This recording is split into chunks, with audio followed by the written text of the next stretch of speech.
première table ronde. Donc, je vais appeler Carlotta Onali de Trisomie 21, Fabien Martinez de l'ADMR, Monsieur Bernard Guyet du groupement parkinsonien des Alpes-Maritimes, Laetitia Fontcave de France Tutelle.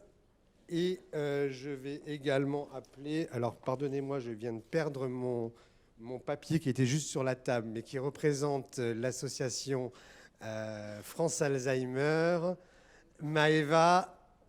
Voilà, pardonnez-moi, je ne sais plus où est parti mon papier. Alors, ce qu'on vous propose, ça va être 20 minutes de discussion autour du thème « Prévenir, anticiper et accepter ces situations ». Vous aurez bien sûr tout le loisir de poser des questions une fois que l'ensemble des sessions seront passées. On aura un quart d'heure, 20 minutes de discussion avec vous. Et bien évidemment, tout à l'heure, vous pourrez librement passer dans les stands pour continuer à échanger et avoir des informations. Mais avant de commencer sur ce thème de comment prévenir, de comment anticiper, de comment accepter ces situations, l'Adresse des aidants et tout le collectif, on s'est dit qu'il y avait peut-être au préalable une méthode, une philosophie presque d'accompagnement qu'on voulait mettre en avant parce que ça nous paraissait être particulièrement à la fois novateur, innovant, pertinent et que ça méritait d'être connu parce que c'est un dispositif et j'allais dire quasiment un métier qu'on n'a pas l'habitude de voir. Et c'est vous, Carlotta, qui allez nous expliquer un petit peu ce que vous faites, en quoi votre fonction, votre métier est différenciante, apporte un plus, apporte une plus-value, et qu'est-ce que vous permettez concrètement pour à la fois les aidants et les personnes malades, puisque vous travaillez sur le binôme. Je vous laisse prendre le micro et en même temps, vous pouvez vous présenter. Alors, bonjour à tous. Je m'appelle Carlotta Onali. Je suis facilitatrice de parcours de vie chez Trisomie 21. Facilitatrice de parcours de vie, retenez-le. Oui, parce que c'est un nouveau métier, ce n'est pas qu'un dispositif. Nous, on n'essaye pas de mettre en place des nouveaux services d'accompagnement sur le terrain comme ça existe déjà, mais on veut apporter une nouvelle posture. Du coup, ça représente vraiment une nouvelle profession qui est en train d'être mise en place sur tout le territoire national. Les objectifs de ce dispositif, c'est déjà donner la place aux personnes porteuses de handicap et de leurs familles. Du coup, leur permettre, donc favoriser le libre choix de ces personnes, éviter les ruptures de parcours, faciliter la fluidité de parcours, donc comme je disais, éviter les ruptures, stimuler l'accompagnement en réseau et permettre aux personnes qui sont sans solution pour le moment de bénéficier d'une attente constructive. Comment on fait ça? On part sur la base de 3 principes d'action. On fait un gros travail avec ces personnes et leurs familles sur l'autodétermination. On essaye d'être un service complémentaire de l'existant. Et du coup, notre posture, c'est se mettre aux côtés des familles pour permettre de vraiment élaborer et exprimer leurs projets. Ce qu'on fait aussi, c'est le 3e principe d'action, c'est créer des partenariats, pas sur la base de l'offre existante, mais sur la base des besoins et des demandes de familles. Au niveau d'action, ce qu'on fait, c'est concrètement, on informe les personnes et les familles sur l'offre existante sur le territoire. On les informe de leurs droits. Faut savoir que pas toutes les personnes en situation de handicap et leurs familles sont conscientes de tous les droits pour participer à la vie sociale et pour bénéficier d'accompagnements spécifiques. On aide à coordonner et à exprimer le projet de ces personnes, donc en mettre en route un parcours qui est choisi par les personnes. Pour faire ça, on a créé des outils pour permettre aux personnes de se positionner dans leur situation actuelle, pour comprendre le rôle de chaque partenaire et pour identifier leurs besoins. Du coup, ce n'est pas nous qui évaluons, c'est vraiment on laisse le choix et la liberté aux personnes et aux familles de détecter leurs besoins, de faire leurs choix et d'identifier les acteurs qui peuvent être mobilisés pour mettre en place ce projet, les projets ou le parcours. Puis on aide à coordonner ce projet. Donc la coordination du projet, c'est savoir qui interpeller, savoir qui contacter, connaître de plus en plus de partenaires et se mettre en contact, pas que avec le milieu spécialisé, mais avec le milieu ordinaire. Donc accéder aux droits de droit commun. Du coup, on aide pour l'ouverture de droits. Ça permet aussi éviter ou d'essayer d'éviter l'isolement, de plus en plus l'isolement de ces personnes et de leurs familles, et de permettre aussi aux aidants qui le souhaitent d'accéder aux droits. Le droit, ce n'est pas seulement l'accompagnement de la personne en situation de handicap, mais c'est aussi connaître les droits en tant qu'aidant. Donc être reconnu en tant qu'aidant, accéder aux droits, accéder aux aides, parce que les aidants aussi, ils peuvent avoir des aides. En fait, on fait de l'information, on sensibilise. On a aussi une action sur l'environnement. Donc, on essaie de sensibiliser, d'informer et de coopérer avec l'environnement pour qu'il puisse être de plus en plus accessible pour les personnes et pour les aidants. Voilà. Très bien, merci beaucoup. Je pense qu'on peut l'applaudir. Vous aurez tout le loisir de poser quelques questions tout à l'heure. Mais je voudrais commencer la discussion sur prévenir, anticiper, accepter avec vous, l'ADMR. Parlez-nous un petit peu en termes de prévention d'un dispositif que vous avez mis en place, je crois, assez récemment. Allez-y, monsieur. Bonjour à toutes et tous. Merci de me laisser l'occasion du coup de présenter le dispositif Bien Vieillir. Donc, comme son nom l'indique, c'est un dispositif qui s'adresse davantage à des aidants seniors. C'est un dispositif qui a vu le jour durant le confinement, puisqu'on est parti d'un constat qui a été renforcé du coup par la crise sanitaire, qui est l'isolement du senior, de l'aidant, la perte des capacités cognitives, mais également des capacités physiques chez les seniors. Donc le dispositif Bien Vieillir, il se décompose en deux axes principaux. Un axe tourné vraiment orienté vers l'aidant lui-même, donc la personne en elle-même, avec une coordination en fait des professionnels qui interviennent au domicile. Quand je parle de professionnels, c'est un référent de qualité de vie au domicile. On a changé l'appellation, c'est ni plus ni moins qu'un psychologue, mais on a changé l'appellation pour que ce soit moins stigmatisant, en tout cas pour les personnes. Et l'idée, c'est de coordonner différents professionnels qui vont aller au domicile pour accompagner de façon personnalisée, j'insiste sur le terme, parce que chaque cas est spécifique. Donc c'est vraiment la personnalisation de l'accompagnement à travers la coordination des professionnels. Donc on part d'un constat, comment ça marche. On a du personnel d'intervention, ça peut être les aides-soignants, ça peut être nos infirmières, ça peut être les aides à domicile, c'est les responsables de secteur qui vont au domicile aussi, des seniors pour faire les évaluations. Quand on pense qu'un aidant ou un senior peut rentrer dans le dispositif, on fait retour donc à notre référent qualité de vie à domicile, qui va prendre contact avec l'aidant, alors soit par téléphone dans un premier temps, soit il se déplace au domicile. Derrière, ça va déclencher la visite à domicile de la psychomotricienne, puisqu'on a un atelier ESA avec une psychomotricienne à l'ADMR, qui va se déplacer, qui va affiner le premier jugement et le premier constat. Et de là, on va mettre en place des actions. Ça peut être la présence d'un coach sportif spécialisé à APA, c'est-à-dire à activité physique adaptée, pour réhabiliter physiquement, en tout cas, la personne, l'aidant.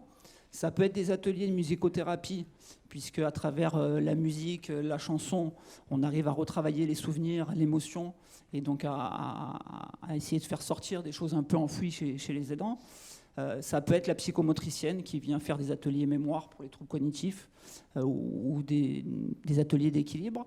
Et on a enfin nos bénévoles qui sont là, je dirais, pour faciliter un peu le parcours, pour notamment accompagner, notamment sur les premières séances, les aidants à domicile. Donc ils peuvent faire une activité sportive à deux ou de la musicothérapie à deux. Voilà. L'idée, c'est de travailler avec la personne autour d'elle pour la sortir de son isolement et arriver à retravailler un lien social avec l'extérieur. Ça, c'est le premier axe. Le deuxième axe, qui est complètement complémentaire au premier, c'est qu'on va travailler sur le cadre de vie et sur donc l'aménagement du logement de la personne aidée avec l'aidant. On associe vraiment le binôme C'est un dispositif qui nécessite beaucoup de monde au domicile, puisqu'on veut y associer une ergothérapeute pour travailler sur l'aménagement vraiment du logement. On y associe l'intervenante à domicile, le responsable de secteur, donc le binôme personne aidée, personne aidante, et une consultante en qualité de vie, puisqu'on a le souci à la DMR, évidemment, de nos usagers et des aidants, mais également du personnel d'intervention. Donc l'idée, c'est d'avoir cette double entrée et de travailler effectivement sur le logement pour l'aidant et la personne aidée, mais aussi de travailler pour nos intervenants à domicile pour améliorer la qualité de vie au travail, puisqu'on a quand même un constat sur le maintien à domicile. C'est un métier qui est usant, avec beaucoup d'inaptitude, beaucoup de mi-temps thérapeutique et d'arrêt maladie. Donc l'idée, c'est d'améliorer les deux axes. C'est un axe de travail qui a pris un petit peu de retard, en tout cas qui n'est pas au même état d'avancement que le premier axe, puisqu'il nécessitait d'avoir la présence d'au moins 6 à 7 personnes au domicile en même temps, et que pour les raisons que vous connaissez, on a dû stopper un petit peu, ou en tout cas freiner le dispositif, mais on a bon espoir que dans les semaines à venir, on va pouvoir le relancer. Voilà, c'est en gros les deux axes principaux qui permettent de retravailler le lien social et le maintien à domicile des seniors, et par là même, du coup, des aidants. Merci beaucoup de cette présentation particulièrement claire. On voit bien et on comprend bien tout le potentiel de ce dispositif en termes de prévention, qui n'est pas que sur l'isolement, mais finalement sur une prévention quasi globale de la situation à la fois de la personne aidée et de l'aidant. Je reviens sur comment prévenir ces situations. Et je voudrais les évoquer avec vous, Monsieur Guyet. On a bien vu les témoignages qui étaient particulièrement poignants. Et c'est vrai que cette question-là, elle est cruciale. Comment on peut le faire? Est-ce que c'est possible de le faire, d'anticiper ces situations-là? Et je crois que vous vouliez nous partager un peu votre expérience sur ce sujet. Est-ce que tu peux juste... Voilà, parfait. Oui, bonjour. D'abord, je me présente, donc Bernard Guyet. Je suis président du groupement des Parkinsoniens des Alpes-Maritimes. Et disons que j'ai une expérience, donc d'abord, effectivement, depuis 13 ans, je m'occupe activement de l'association. Et j'ai une expérience personnelle aussi, puisque bon, je me suis occupé de mon épouse pendant 20 ans en tant qu'aidant, avant qu'elle décède, donc maintenant des 4 ans. Et dans ma famille proche également, j'ai eu plusieurs cas dont certains sont passés, où une mineure s'occupait de sa mère, effectivement, de ma sœur. Et il y a encore actuellement un autre cas totalement différent, je dirais, qui est toujours actif, malheureusement, et qui dure. Et j'ai également été pendant 11 ans curateur d'une tante paternelle qui n'avait pas d'enfant, qui n'était pas mariée, et qui a eu 2 hémorragies cérébrales, donc qui est devenue incapable. Bien, alors parler d'anticipation, pourquoi, comment et sur quel sujet? Alors, j'ai l'impression que je vais ouvrir pas mal de portes ouvertes, hein, ça c'est clair, puisqu'on a déjà évoqué tous ces aspects-là plus ou moins directement. Mais c'est important de le rappeler. Absolument. Voilà, alors sur quel sujet faut-il anticiper? Alors, j'exclus bien évidemment le cas d'un accident brutal qui plonge la personne, enfin l'aidant, dans une situation immédiate, et donc l'anticipation là n'est pas possible, donc il faudra traiter le problème différemment. Et puis je ne veux pas oublier le fait aussi de dire que dans beaucoup de cas, le patient est son propre aidant, et il est tout seul, et donc il faudra qu'il fasse tout seul avant de trouver des aides pour justement l'accompagner. Alors, anticiper, bon, d'abord, effectivement, c'est préalable dit, il faut d'abord anticiper sur la maladie. Parce qu'effectivement, hormis les cas où c'est brutal et puis il n'y a pas grand-chose à faire d'autre, il y a beaucoup de cas où les maladies sont évolutives, des maladies chroniques qui sont évolutives. Et il est quand même indispensable de savoir, dès le départ, à partir des symptômes qui, au départ, ne sont pas forcément toujours compliqués, je dirais. L'aidant ne se rendra pas trop compte, d'ailleurs, de ce qui se passe. Mais il faut qu'il anticipe, c'est-à-dire qu'il sache, dans le cas de sa propre maladie, enfin de la maladie de son aidé, je dirais, quelles sont les choses qui risquent d'évoluer. Ce n'est pas toujours évident à faire. Il y a des cas, même au sein d'une même maladie, il y a des cas totalement différents. Donc effectivement, c'est des âges différents, c'est très compliqué. Mais enfin, il faut le faire. C'est-à-dire qu'effectivement, il ne faut pas être surpris un beau jour, parce qu'on ne se rend pas trop compte quand on est aidant d'une évolution lente. Et un jour, on se trouve face à un problème qu'on n'avait pas anticipé. Et c'est une des raisons pour laquelle il faut déjà réfléchir un peu à ça avant de jouer son rôle d'aidant. Donc ça, c'est le premier point, c'est la maladie, évidemment. Et à partir de ces données, bon, tout ça, ça se mène un peu en même temps. Je pense qu'il faut effectivement que l'anticipation se fasse sur les droits. Et effectivement, aussi bien le patient que l'aidant ont des droits, et il faut anticiper. Moi, j'ai trop vu de cas dans ma propre association de personnes qui brusquement, malgré l'information donnée, se retrouvaient dans une situation absolument insoluble, et ils avaient complètement zappé tout ce qu'on avait pu donner comme information sur justement les possibilités d'orientation, etc. Moi, j'ai constaté dans plusieurs cas chez moi que des gens n'avaient pas demandé une carte d'invalidité alors qu'ils étaient parkinsoniens, donc il y avait des situations qui pouvaient avancer. Alors ça, c'est quand même dommage, parce qu'effectivement, c'est des choses qui, brusquement, quand elles se présentent à l'aidant, le stressent complètement. Il ne sait plus par où vers où se tourner. Et donc, le fait d'avoir anticipé, c'est quand même une bonne chose, effectivement, parce que ça permet de réfléchir un peu avant et de ne pas être trop surpris quand une situation très difficile se présente. Bon, voilà, donc ça, c'est le premier. Après, bon, évidemment, il faudra l'aider. Là, l'adresse des aidants est quand même capitale, parce qu'elle pourra orienter les aidants vers la constitution de dossiers administratifs, conseil départemental et autres, hein, et l'accompagner dans tous ces dossiers.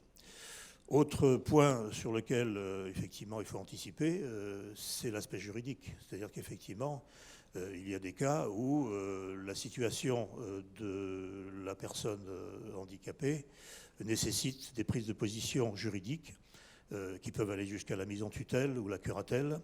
Et donc ça aussi, c'est essentiel d'anticiper sur ces situations-là. Et il y a des cas juridiques intrafamiliaux qui sont extrêmement difficiles à gérer. Et là, ça nécessite effectivement un engagement sur le plan juridique qui peut être très fort. Bon, le dernier point sur lequel je voudrais intervenir sur l'anticipation, c'est l'aspect financier. C'est-à-dire qu'effectivement, handicapé, bon, c'est bien, si j'ose dire, mais dans beaucoup de cas, ça nécessite d'engager des dépenses qui ne sont pas toujours dans les capacités des familles. Et donc ça aussi, il faut anticiper et essayer de voir dans quel domaine on peut trouver des aides pour justement accompagner, financièrement parlant, tout ce qui est nécessaire à l'accompagnement d'un patient. Bon voilà, je pense que j'ai ouvert déjà pas mal de portes déjà ouvertes, mais je pense qu'effectivement c'est quelque chose que les aidants doivent avoir à l'esprit pour ne pas être trop stressés le jour où vraiment ils seront dans une situation qui nécessitera des choix très difficiles, et il vaut mieux quand même y penser avant. Voilà. Merci beaucoup. Et c'était loin d'enfoncer des portes ouvertes. Merci de nous avoir livré ces repères qui peuvent être particulièrement utiles. Et la transition est toute faite avec Laetitia de Fontcave, directrice de France Tutelle, sur ces aspects notamment juridiques, sur un peu le message de l'association sur ces questions-là d'anticipation. Et je crois aussi, Laetitia, que vous aviez enquêté les adhérents de France Tutelle sur cette question de l'isolement. Donc vous avez, vous aussi, énormément de choses à nous dire et à nous livrer sur ce thème de prévenir, anticiper et accepter. Alors oui, bonjour, Laetitia Fontcave, je suis la directrice de France Tutelle, qui est une association exclusivement dans l'information et le soutien des familles qui exercent une mesure de protection ou des aidants qui sont concernés par une mesure de protection pour leurs proches qui est exercée par un professionnel ou par un autre membre de la famille. Ce soutien il se met en œuvre au travers notamment d'une plateforme téléphonique d'information personnalisée et d'un accompagnement à toutes les démarches. Ce que je voulais dire sur ce sujet de prévenir et anticiper, c'est que c'est un sujet qui a toujours questionné l'association, cette question de l'anticipation Et on a notamment questionné les Français en 2019 sur cette question de l'anticipation pour essayer de comprendre qu'est-ce qui pouvait rendre difficile, voire empêcher le passage à l'acte vers souscrire à un mandat de protection future, qui est un des dispositifs juridiques d'anticipation, qui est aussi souscrire à la personne de confiance, aux directives anticipées. Voilà, il y a un ensemble, un arsenal de dispositifs qui existent et qui sont peu ou pas utilisés. Et en 2019, ce qu'il en ressort de ce sondage, c'est que oui, il y a un manque d'informations sur ces dispositifs. Et il y a une difficulté à avoir une aptitude à se projeter dans une situation de vulnérabilité. On parle d'anticipation, mais ça sous-entend une aptitude de l'aidant ou de toute personne à pouvoir se projeter dans une situation future de vulnérabilité. Et ce qui ressort de ce sondage, c'est que cela provoque des émotions négatives, d'angoisse, de peur, qui sont plus importantes quand on se projette pour soi. Et des émotions un petit peu plus positives quand on essaie de se projeter pour son proche. Voilà. Et on a fait le pari, après la crise sanitaire, que les Français, en ayant été confrontés à cette vulnérabilité, avaient évolué au niveau de cette perception. Et en effet, les Français, on a refait un baromètre en 2021 qui est sorti là aujourd'hui. Ils nous disent qu'en effet, ils ont maintenant une meilleure perception de la vulnérabilité. Un Français sur deux nous disent, à la suite de la crise sanitaire, on commence à percevoir ce que c'est que la vulnérabilité. Et parmi ces 45% de Français, parmi eux, 70% sont maintenant prêts à prendre des dispositions en cas de fin de vie, à prendre des dispositions pour une personne de confiance. Donc les choses évoluent. C'est la richesse, c'est les côtés positifs de la crise. On en parle souvent négativement, mais c'est aussi cette richesse-là qui nous est apportée. Donc voilà moi ce que je pouvais dire déjà sur l'anticipation. Avant de parler d'anticipation, il faut informer. Alors Bernard le disait très bien, on peut informer et pour autant on peut ne pas passer à l'acte par la suite pour anticiper, mais ça sous-entend d'être accompagner ses aidants et ses proches à l'expression de leur volonté pour le jour où ils ne seront plus en capacité. Voilà un petit peu ce que je pouvais dire sur ce sujet. Parfait. Tu resteras sur la session information qui complétera ces propos-là. Merci beaucoup. Prévenir, anticiper, accepter la situation. Et on l'a vu dans le témoignage combien cela peut être compliqué. Et ce sujet-là de l'acceptation, on va le voir avec Maëva Mailleux, qui est coordinatrice de la plateforme de répit de France Alzheimer. Alors dites-nous un peu sur cette question de l'acceptation. J'imagine que vous avez beaucoup de choses à nous dire, mais combien c'est compliqué et en même temps combien c'est un enjeu crucial pour effectivement que les choses puissent être gérées ou en tout cas anticipées de manière un peu plus sereine et Dieu sait que c'est pas simple. Oui, plus sereine. Donc nous, à France Alzheimer 06, on a fait le choix pour l'acceptation. Donc on a des permanences qui sont basées dans tout le département du 06 et de France. Mais là, pour le coup, nous, c'est France Alzheimer 06. Et le choix de l'acceptation et de l'anticipation, ça a été de mettre en place des permanences au plus proche des aidants et au plus proche de la souffrance. On a pu remarquer avec les années d'expérience que ce qui faisait rupture un petit peu, c'était le trauma de l'annonce et du diagnostic.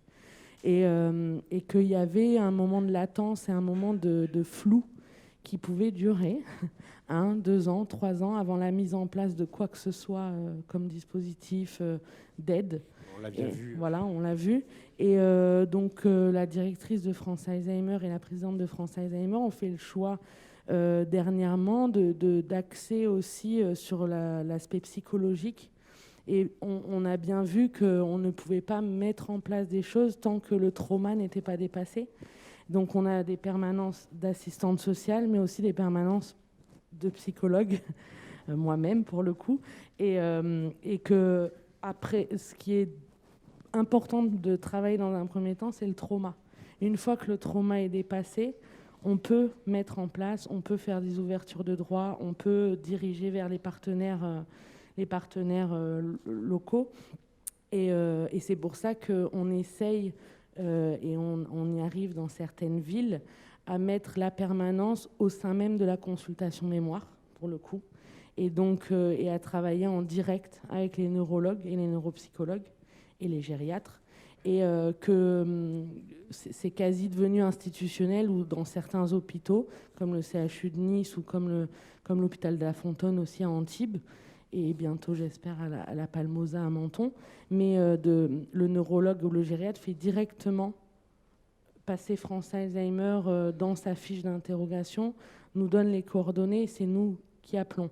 Parce qu'on s'est rendu compte aussi que juste donner un papier avec un numéro, les gens n'appellent pas. Si le trauma est là, si la difficulté est là, ils sont plongés dans des informations, des termes, des sigles, des choses qu'ils ne connaissent pas. Donc, ils donnent leur accord. Est-ce que vous voulez être appelé ? Oui. Et à ce moment-là, nous, on appelle de suite derrière. On essaye d'être au plus rapide dans notre prise en charge pour pouvoir mettre en place les dispositifs. Donc, notre anticipation, c'est ça. Et notre prévention aussi, j'ai envie de dire à la fois, c'est ça aussi. Et l'acceptation va de soi parce qu'on essaye de travailler d'abord sur un point de vue psychologique et ensuite sur la mise en place de choses, parce qu'on sait que certains aidants peuvent être réticents. La maladie, des fois, est mal comprise.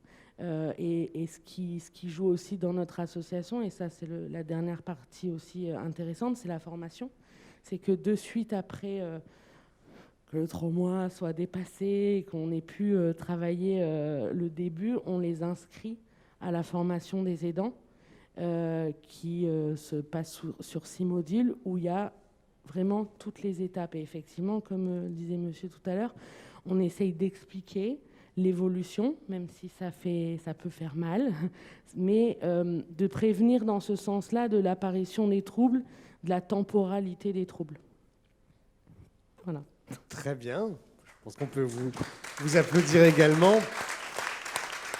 Je passe la parole à notre grand témoin du jour, Frédéric Lucet, juste pour que tu réagisses par rapport à ce qui vient d'être dit, pour faire écho aussi au témoignage, et comme ça nous permettra d'aller sur la deuxième partie. Oui, je vais rester là, comme ça on me voit. Voilà. Très vite, tout ce que vous avez dit, c'était très complémentaire les uns des autres. Juste pour rappeler quelques mots-clés, essayer de les mettre en dynamique. On avait vu accepter, prévenir et anticiper. C'était le thème de cette première table ronde. Accepter, c'est un travail pour l'aidant, comme on parle de tas de sortes de travail. Un travail qui prend du temps et qui est un travail psychique. Accepter quoi ? D'abord, accepter le problème de l'aider, enfin, accepter que votre proche, celui qu'on aime, il a besoin d'aide. Accepter d'être aidant, c'est encore quelque chose qui viendra derrière. J'ai beaucoup aimé que vous fassiez référence au trauma. Je trouve que c'est important. On a vu une annonce diagnostic traumatique dans le deuxième témoignage. Donc, accepter, ça va être un travail à faire par l'aidant, et c'est un travail qui prend du temps et qui peut passer par des mois ou des années de déni. Je suis psychologue aussi, désolée, c'est un gros défaut. Et ce déni, à un moment donné, il est nécessaire. Parce qu'il est nécessaire pour se préparer à la suite. C'est un déni qui est une sorte de préparation mentale cachée. C'est une tâche de fond sur l'ordinateur. Il faut, voilà. Et là, je dirais que la plus grande prudence est requise. Et par contre, anticiper et prévenir, c'est le travail des professionnels. Et c'est là qu'il y a un mot qu'on n'a pas dit, mais qu'on peut dire, c'est le « aller vers ». C'est-à-dire que c'est aux professionnels d'aller vers l'aidant. Nos deux témoins disaient il faut aller faire l'effort de demander de l'aide. Waouh! Mais il y a des moments où on ne peut pas, puis on n'a pas envie. Et puis c'est aussi reconnaître la situation, et on n'a pas envie de la reconnaître. On a envie de gagner du temps, de rester dans l'avant. Et je trouve que là, on a des très beaux exemples de comment on peut proposer cette démarche d'aller vers avec ténacité et avec patience. Parce que le patient, ce n'est pas seulement le patient à l'hôpital, c'est aussi l'aidant et c'est aussi le professionnel en face qui peut avoir besoin parfois d'être patient, qu'on ait cheminé suffisamment. Je vous remercie. Merci à nos intervenants.